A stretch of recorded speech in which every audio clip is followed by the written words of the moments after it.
Today we'll be taking a new look at the old game of golf, disc golf. In a few minutes I'll be speaking with Paul Oman, who recently placed top 50 in last summer's World Tournament. Thanks for meeting with us today, Paul. Thanks, glad to be here, Chris. I was wondering if you'd mind explaining why we played a game. Yeah, no problem, that sounds great. All right. Well, Paul, I noticed you have quite a few discs out here. I was wondering if you could explain the different types of discs and the different purposes they serve. Of course, Chris, no problem. First, I'd like to start off with the putter. It's the slower of the discs, got a nice big rim, and it's usually what we use to put in the basket. Second off, we got a utility disc. It's more of a mid-range. It's a little bit faster than the putter, and it's still got that big rim for the grip, and it's got a lot more control than the drivers. Next, we got the fairway drivers. As you can see, the drivers have a little bit more of a lip than the mid-range, so they cut through the air a little bit faster. You can get a little more distance on them. And after that, we have our max distance drivers. These are going to go a lot farther than anything else. They're going to cut through the wind a lot easier, and they're going to make it a lot easier to shoot the lower scores. So, Paul, what disc are you planning on using on this particular hole? Well, I'd usually throw a putter, but today it's a little windy, so I might bump up to a mid-range just to get a little more control on the wind. All right. How are you planning on going about this? Well, I'm going to use a fan grip, a control grip. It's a little bit better for the mid-range, and you can get a little better hold on them. And kind of spread your fingers out here and create grip between the middle finger and the index finger there with the thumb. Okay. You mind showing me how this is done? Yeah, no problem.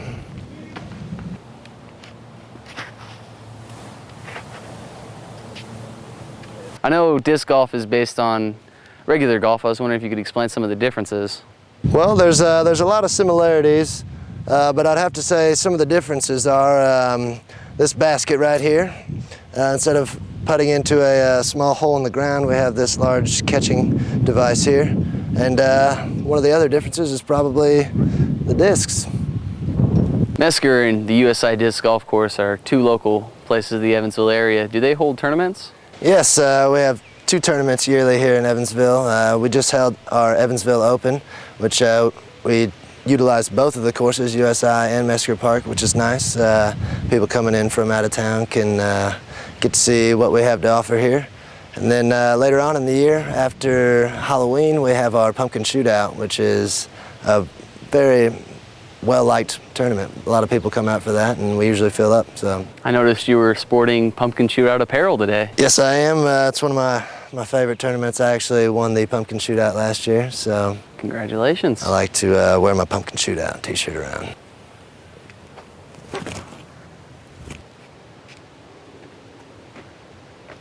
Oh, nice throw. Now, I noticed you threw that disc a little differently this time, Paul. Could you show me what you did?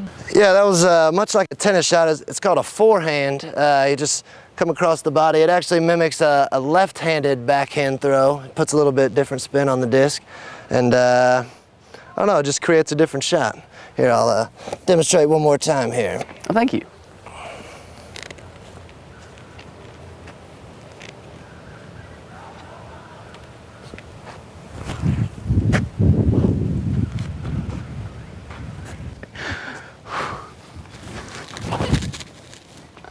I see.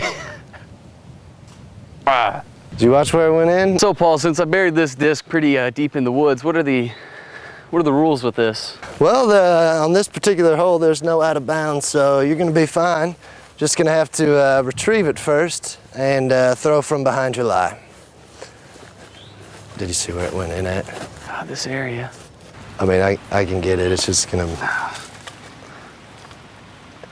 Not going to be fun. Ah!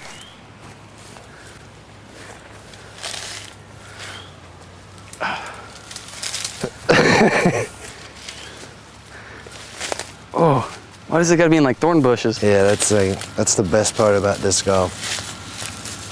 They intentionally surround them with thorn bushes? Yes.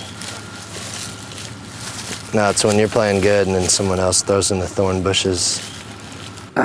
This would be a prime example of that. Yes.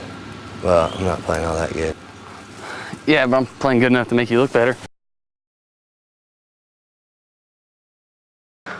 Well, Paul, I think that's enough of that forehand throw. I'm gonna stick with that first one you showed me. Backhand, yeah, it's good. It's a good choice.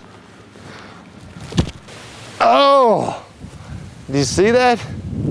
Success. Hit a little lower because the wind's gonna push it.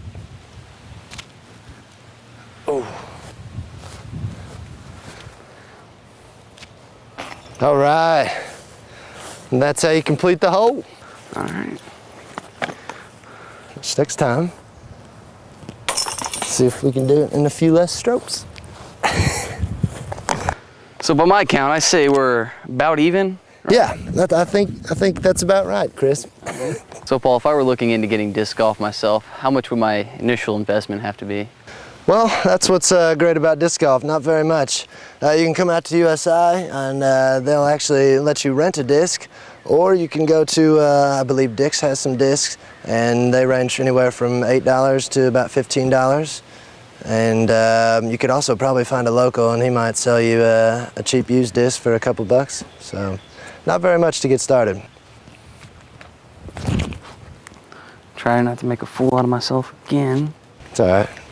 Just aim high and left. You got this. Right? Yeah, high and right, and it'll go left. Oh, it's perfect. It is, it's right on top of the hill. I was hoping for a little more distance. Well, I mean, it's not like it's gonna go in the basket your first time. I'm not looking for the basket. I'm looking for I'm dreaming big here, 30 feet. That was like 80 feet. That was good stuff. Mid-range. Just like last time, aim way over there towards that tree.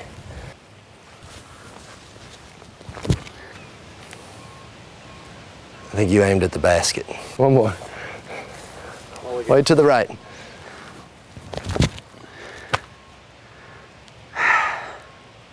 Oh, you got my disc dirty. I'm just joking. You got a rag in there, I saw. Yeah.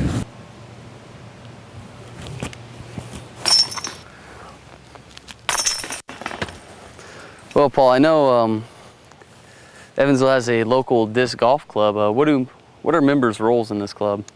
Well, we basically just get together every once in a while and discuss what we want to do with the courses. We have course cleanup constantly, and before tournaments we like to get the course looking nice. So we all come together and just do our own part and kind of just try and help promote disc golf and keep the courses looking nice. All right, and how does a disc golfer become a member of this club? Well, we have a president, Nick Fest. You could probably talk to him. I think you could probably go online to the Ace Eagles Disc Golf Club, and they could help you out. That's at onetimediscgolf.com, and you could probably join there, get a hold of somebody there. Well, thanks for meeting with us today.